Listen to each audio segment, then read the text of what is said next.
I had my dinner. Is it correct or wrong? Tell me in comment, yes or no.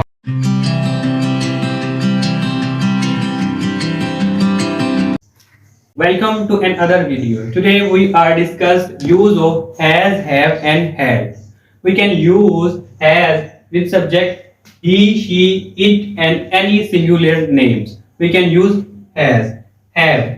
I, we, they and plural name we can use have in present. Had we can use in past.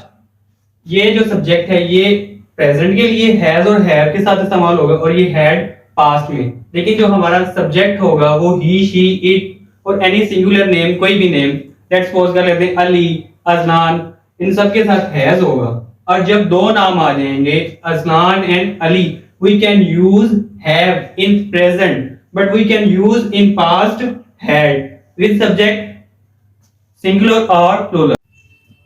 First use possession या ownership. I have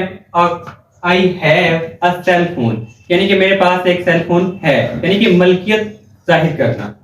he या she has to brother, यानी कि उसके दो भाई हैं, उसके हैं आपके नहीं, यानी कि लड़का या लड़की के दो भाई हैं। Ali has a home, Ali के पास एक घर है। ये इसकी क्या शो हो रही है, यहाँ पे इसकी ऑनरशिप शो कर रही है। Have I have a cell phone, यानी कि मेरे पास एक सेल फोन है। आई की जगह आप क्या रिप्लेस कर सकते हैं, आई की जगह हम वी, दे यानी कि दो प्लूरल नेम यूज कर सकते हैं। ही, शी हैज टू ब्रदर्स, उसके दो भाई हैं। इसकी जगह भी हम क्या यूज कर सकते हैं, कोई भी नेम, जैसे कि मैंने एक एग्जांपल ली हुई है, वही इसकी जगह रिप्लेस होगी। ये इसका कौन सा यूज है, इसका पहला यूज है ऑनरशिप या पोजेशन दिखाने के लिए। सेकंड यूज प्रेजेंट परफेक्ट हो या पास्ट परफेक्ट हो। ये टेंसेस में बात करें हम, प्रेजेंट परफेक्ट हो या पास्ट हो या फ्यूचर, उसमें क्या यूज होगा। जैसे कि प्रेजेंट होगा तो हैज और पास्ट होगा तो had. Ali has met him, Ali उसे मिल चुका है, यानी कि ये एक काम कंप्लीट हो चुका है।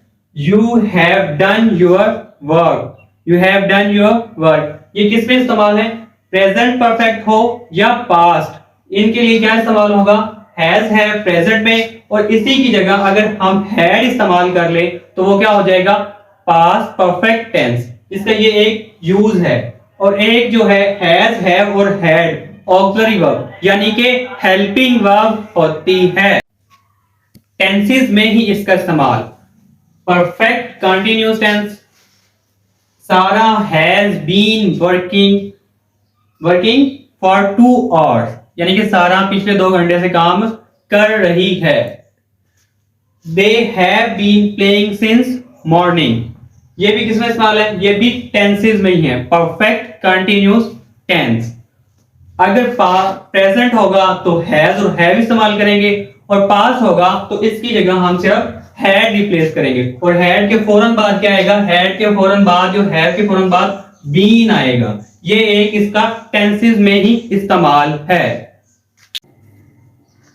थर्ड इस्तेमाल, इसका जो थर्ड इस्तेमाल है वो है पैसिव वॉइस में।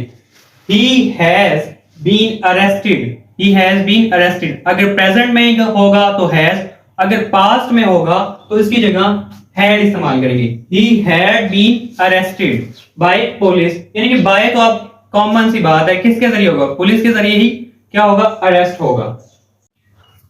फोर्थ यूज जो है वो है कंडीशनल सेंटेंसेस में। कंडीशनल सेंटेंस के लिए पहले हम उसका स्ट्रक्चर देख लेते हैं। उसका स्ट्रक्चर क्या है जी, स्ट्रक्चर ये है इफ सब्जेक्ट रिक्वायरमेंट के मुताबिक, उसके बाद हैड, जो होगा कंडीशनल सेंटेंसेस, उसमें जो होगा ये हैज और हैव इस्तेमाल नहीं होता, सिर्फ और सिर्फ हैड इस्तेमाल होता। लेकिन कॉमे के बाद जो आपको इस एग्जांपल में नजर आ रहा है आई वुड हैव, ये दरअसल ये जो वुड है हमारे पास ये एक मॉडल वर्ब है, और all modal verb take base form of verb, और ये हमारे पास जो है ये बेस फॉर्म ऑफ वर्ब है। इसकी एग्जांपल एक दफा हम रीड कर लेते हैं। If you had come to me I would have helped you, I would have you। ये होगा, ये इसके जो have है ये अकॉर्डिंग टू कंडीशनल में कभी भी नहीं आएगा। सेकंड जो पार्ट होगा हमारा कंडीशनल का, उसमें हैव या हैज इस्तेमाल नहीं होगा। कंडीशनल में जो हैव एक इस्तेमाल है वो सिर्फ हैड ही है। ये तो हमारे पास जस्ट वुड की वजह से आया। क्यों? All modal verbs take base form of a verb, और हैव जो है हमारा वो base form of a verb है। Thank you. 4 हो गए ना। I had my dinner. Is it correct or wrong? It is a correct or grammatically, यानी कि had जो पहले से हमारे इस्तेमाल हुआ है वो अकॉर्डिंग टू सेंटेंस देखें फिर भी ठीक है। यानी कि had जो जितने भी हमारे पास टेंसेस होते हैं, टेंसेस में यूज होगा हैज, हैव और हैड के बाद हमेशा थर्ड फॉर्म ऑफ वर्ब इस्तेमाल होगी। उसके बाद अगर इसका एक अलग नया मीनिंग चेक करें जो कि हैव है, ये एज अ ईटिंग के ईट के तौर पे भी इस्तेमाल किया जाता है। यानी कि I have eat my lunch, इसका मतलब है मैं अपना खाना खा चुका हूं, यानी कि मैंने अपना खाना खा लिया। यानी कि आई हैव, यानी अब आई हैव यानी कि ईट के मैं क्या इस्तेमाल हैव इस्तेमाल कर रहा हूं। I have eat my, breakfast कर लो, लंच कर लो, डिनर कर लो, कुछ भी आप यहां पे इस्तेमाल कर सकते हैं। तो ये ग्रामेटिकली एक ठीक सेंटेंस है। यानी कि यहां पे हम हैड इस्तेमाल कर लें या क्या इस्तेमाल कर लें, हैव इस्तेमाल कर लें, और सब्जेक्ट होगा वो हमारा अकॉर्डिंग टू ही इस्तेमाल करेंगे। जो अब लेक्चर की कंक्लूजन है वो क्या है, कितने यूजेस हैं हैज और हैव और हैड के। इसके यूजेस है, एक हमने पढ़ा पोजेशन में, दूसरा हमने पढ़ा टेंसेस में, तीसरा हमने किसमें पढ़ा पैसिव वॉइस में पढ़ा, और एक हमने पढ़ा एज अ किसमें पढ़ा एडिंग के मीनिंग में। ये इसके कंप्लीट यूजेस हैं। मजीद भी यूजेस हैं, अगर आप जितना डीपली ग्रामर में जाएंगे उतना जा सकते हैं। Thank you for watching.